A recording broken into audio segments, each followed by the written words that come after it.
उपवास आहे आज, फराळ झाला आमचा. झालं बरं. हो, गुरुवार. कसं वाटते मग आता वारीमध्ये? तर वारीत एकदम छान वाटते, एकदम छान वाटते. छान वाटते. ते घरची आठवणच येत नाही आम्हाला. आणि मुलं बाळ नातू पण काहीच नाही, नात सगळं नात विसरलं. नाही, नातू पण तू सगळं तुझे काहीच नाही. फक्त या सगळं पाहून घेते आता आमचं. आनंद रस्त्यावर. हा आनंद कुठेच मिळू शकत नाही. मग आता तुम्हाला फराळ असलं तर फराळाचं वेगळं असतं, जेवण असलं हो. जेवणाचं वेगळं. आणि समजा रस्त्याने काही लागलं खाय प्यायला मग नाही भरपूर आहे. तर बापा, जशी आपली आई आपलं सांभाळ करते लहान मुलांचा, तशी मुक्ताई आमचा सांभाळ करते.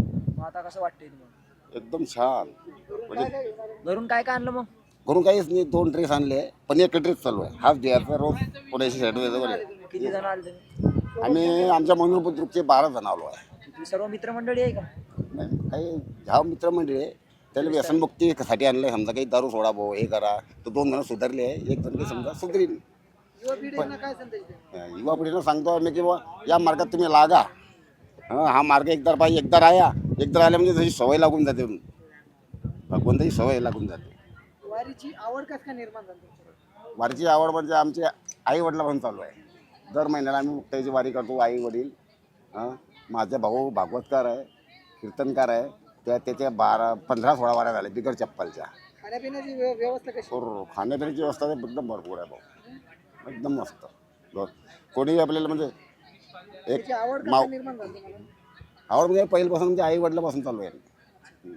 बाप जेजेपासून. म्हणजे पहिले आई वडील पण येतात. हो, मी 18 पासून चालू आहे इथं या वारीत, मुक्ताईच्या वारीत. हारणे बाबाचीच कृपा आहे आपल्या माझ्यावर की बा तुम्ही चालू होऊन जा. बघ आयुष्यात काय चमत्कार? आयुष्यात चमत्कार म्हणजे आईनं आपलं सगळं पद्धतशीर केलं आहे. पहिले काही होतं ना, पण आईनं असं मुलगा नोकरीला लागला, दुसरा मुलगा लागला, लग्न होऊन गेले, नातू पण झाले. त्यामुळे तेवढं मुलाला सोडून द्याय सगळं, आपण या परमार्थाला लागा. मुलांना सांगतो, मुलं पण याच मार्गात लागतील. रामकृष्ण रामकृष्ण.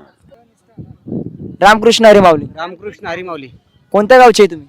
माझा परिचय देतो मी आधी. मी बाबई, तालुका परतूर, जिल्हा जालना. इथून आम्ही 2 जण वारीला आलेलो आहे. एक आपले भाषेभाऊ आहे, ते यांनी मला फोन केला की बाबा चला आपले हरणे बाबा आहेत. आता मी म्हणजे पहिलीच वारी आहे माझ्यावाली. त्याच्यानंतर मी बरेच वेळेस म्हणलो की बाबा चला आपण वारीला जाऊ. पण काय देवाच्या मनात नाही आल्यामुळं आम्हाला काही मग काय आणलेले तुम्ही घरून सोबत? घरून काय दोन साड्या 7 पांघरायला घरून काही नाही मग काही पैसे वगैरे लागत नाही का रस्त्याने? नाही माऊली, पैसे गिसे काही लागत नाही आतापर्यंत आम्हाला. तर म्हणजे माझी आणलीच मी 2-4 हजार रुपये, पण जेवून खाऊनच आम्हाला दक्षिणा भेटली. 100 रुपये आम्हालाच आंबडमध्ये एक तेली समाजाचे माणूस आहे, त्यांनी आम्हाला जेवू घातलं आणि त्यांनी आम्हाला वटकन लावलं की आम्ही नवरदेवाच्या रूपाने. त्यांनी आम्हाला वटकन लावलं, जेवून खाऊन दक्षिणा दिली त्यांनी आम्हाला. म्हणजे जे इथं तुमच्या जवळचे पैसे नाही जाते, तुम्हाला पण पैसे येत आहे, आम्हाला अशी पैसे तुमच्यावर माऊलीची कृपा आहे. आहे. माऊलीची मुक्ताईची कृपा आहे. आणि हरणे बाबा मी बघितलं, एक अशी एक मूर्ती आहे की ती एकदम असं सोन्यासारखी मूर्ती आहे, एकदम शीतलता आहे त्यांच्या चेहऱ्यावर. आणि त्यांची मूर्ती बघितली की एकदम माणसाचं प्रफुल्लित वाल्यासारखं होतंय. आणि त्यांची बघतोय मी, एवढे मोठे माणूस आहेत, पण साधारण माणसं सुद्धा अशा खांद्यावर हात ठेवतात आणि प्रेमाने बोलतात. सकाळी मी बघितलं येता एका साधारण वारकऱ्यावर हात ठेवला आणि हसू लागली.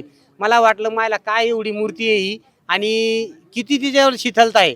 काव काका, आता जी युवा पिढी आहे, जे 16-17 वर्षाचे पोरं आहेत, ते दारू पिता व्यसन करतात, त्यांना काय सांगतात? हां, तर मला त्यांना तरुणाला सांगायची इच्छा आहे की आता मी हे समजा 51-52 वर्ष आहे माझ्यावालं, पण तरुण आम्हाला आता एकीकडचे विदर्भातले तरुण भेटले, त्यांचं आमचं असं मार्गदर्शन झालंय. तरुण आज ही काळाची गरज आहे. तरुण या मार्गामध्ये लवकर आला पाहिजे आणि तरुण जर आलात तरच आपण काहीतरी तरुण जातो. ही माझी एक तरुणांना सल्ला आहे. रामकृष्ण हरी माऊली. रामकृष्ण हरी.